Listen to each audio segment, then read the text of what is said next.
How does Mikel Merino transform Arsenal's midfield? What does he bring to the table? Throughout this video, let's discuss a few things on what potentially Mikel Merino's arrival to Arsenal Football Club and most importantly into our midfield exactly brings. Firstly, I think, as you can see on screen, let's compare him to Declan Rice and see how they complement each other and whatnot, people. And I think when you look at it, again, some of these metrics around tackles made, ball recoveries, interceptions, indirectly, they're going to be collectively tied into how your team is played. Now, typically, Arsenal for the last 2 years, specifically the first year under Declan Rice, were on the front foot a lot. We're dominating games a lot. So naturally, someone like Declan Rice is going to have less than Mikel Merino. But where you look at tackles made, aerial success rates, duels won, you could see how both individually Mikel Arteta wants to bring them in or has brought them in, and collectively how they can both be all action tenacious midfielders across every phase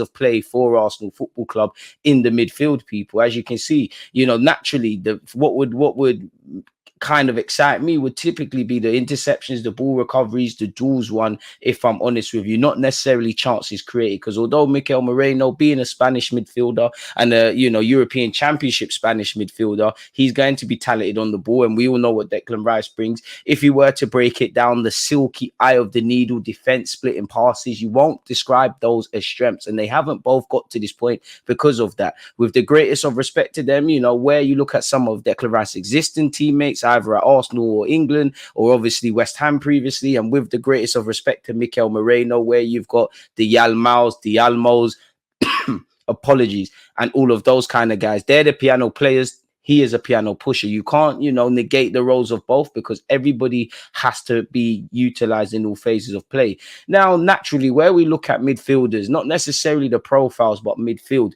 we all know we have not invested or improved upon the Granit Xhaka departure.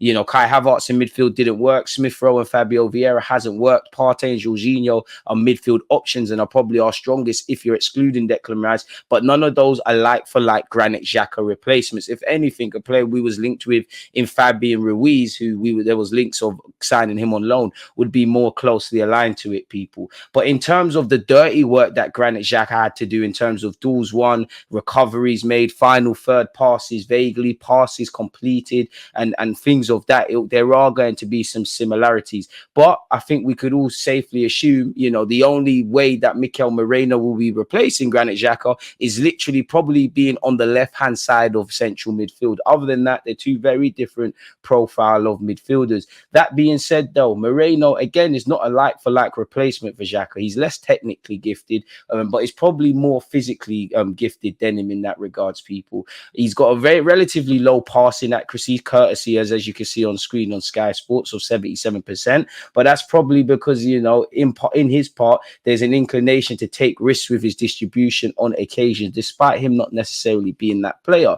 Now, kind of going to what we spoke about initially, we all know our manager Mikel Arteta loves to win duels, and where you look at Moreno, he ranks top in the top 7 leagues for duels won. The 28-year-old, who is both a Spanish international and a Spanish international European Championship winner, specializes in winning duels. He won 326. Now, height is a massive thing. You look at the height that's been introduced since Mikel Arteta has become Arsenal manager, or more specifically within the last 2 years. So him signing and standing at 6'2" continues the theme of Arsenal targeting physically imposing players with the technical ability to provide competencies in the midfield. You look at Declan Rice, you look at Kai Havertz, you could throw Calafiori into that, as well as the existing toolmen we have in the side, and you can see Mikel Merino boasts a formidable strength in terms of aerial duels. So if he's able to win duels on the ground, able to win duels in the air, skilled at stealing possession back and recycling it to his more technically proficient teammates,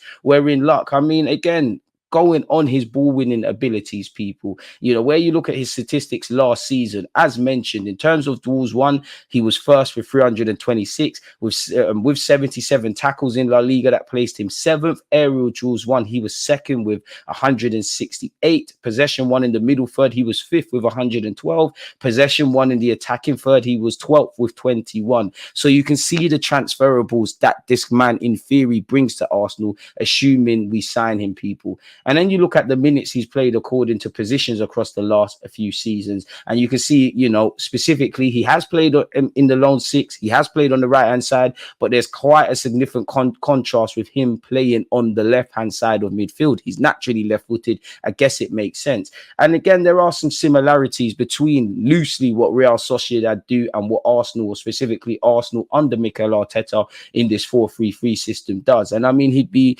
given a chance to have a reunion with Martin Odegaard. Hopefully in the next 12 months, we sign someone like his that can keep getting the old boys back together, people. So in theory, he would be reliable in that regard. I personally think, in theory, at this moment in time, I would say Declan Rice and Partey would be the first choice pivot. But due to, in my opinion, Moreno's availability, he made over 40 odd appearances last season. Compare that to someone like Partey, where 2 seasons ago he did that, but that would be defined as an anomaly. I think naturally he would end up ending the season as our first choice, as we kind of have to wrap Thomas Partey in cotton wool. But he would be a great option to have as a rotationary option / starter. And I mean, he's used to starting games and being very important for his club. If you look at his role during the European Championships for Spain, which again, he was very important, but it kind of could reflect, if Arsenal was to be formed into our image that a lot of us fans want, that he would be a rotationary options kind of player. I think he's a player that's got great personality in football in terms. He knows when to pass. He knows where to receive the ball. He's adaptable in different situations. He can pass the ball. He can take on the man, and he's strong on the ground and in the air. And at 28 years of age, signing him for 20 to 30 million euros, provided it goes through, it's got no complaints with me. I don't think it's a ceiling raiser and it moves the needle and makes me think, wow, we can get closer to Manchester City, but it plugs a gap. It gives us stronger options. And he's a man that fits our system and our dynamics, in my opinion, to a T. And we've also seen him pop up with a number of headers. We've got a great set piece coach, and I'm sure Mikel Arteta would love to utilize his aerial prowess in all phases of the game, people. And I think he's a man that has strong personality and mentality, people, which are the buzzwords which a lot of Arsenal fans like, people. Tactically, I'm not too sure how or what Mikel Arteta has planned for him, but I would say the main thing I'm looking at is some stability on the left-hand side. Martinelli needs to hold his own hands up and deal with his own bad form, but there has to be some contrast with Zinchenko being in and out the side, with Granit Xhaka's void, obviously Declan Rice learning that new left 8 position. I think with Calafiori signing for the football club and Mikel Merino, they seem quite durable. That means we should have some permanent fixtures on the left hand side, and we can attempt to be less lopsided as a football team. We all know at Arsenal, if it doesn't come down our right hand side, typically we are in trouble. One has to wonder as well, where he will play in midfield. You can't rule out Declan Rice remaining on the left-hand side and Moreno going on the right, although, they'd be on opposite sides according to the feet that they use. I'm more likely to believe Declan Rice would migrate over to the right-hand side and be, form that contingent with Odegaard, with Saka, with Benjamin White, technically with Saliba. Well, as I just suggested earlier, Mikel Merino would go on the left-hand side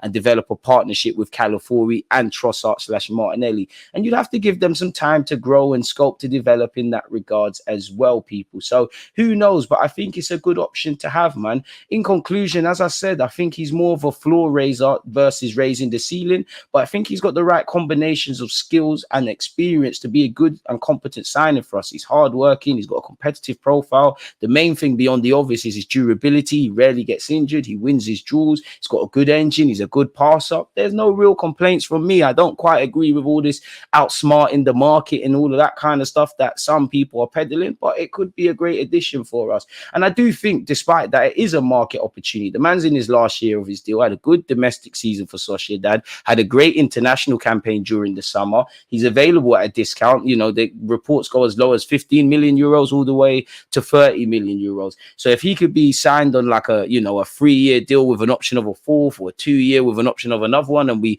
see what he's looking like when he gets to Jorginho and Partey's age, I don't know what to say, people. I think it'd be a good signing. I don't understand some people that are very negative about such. The Athletic have actually said that Arsenal are prepared to step away from the Moreno deal if it doesn't make sense. And some reports at the time of making this vid have described the deal being imminent as very far off the mark, if that makes sense. So yeah, I just put this short video together to see what you lot are saying. Don't forget to let me know your thoughts. If you want a more in-depth video on Mikel Merino, then over a month ago I did drop a video, so I'd implore you all to go and look at that. Let me know your thoughts on Moreno signing. Are you happy? Are you sad? Do you think we need any other additions? Where do you think he'll play in midfield? Could he even be a lone six? I'm not too sure, people. That's why I'm asking for your thoughts. So don't forget to like, comment, and subscribe. Most importantly, stay safe, stay blessed. Peace.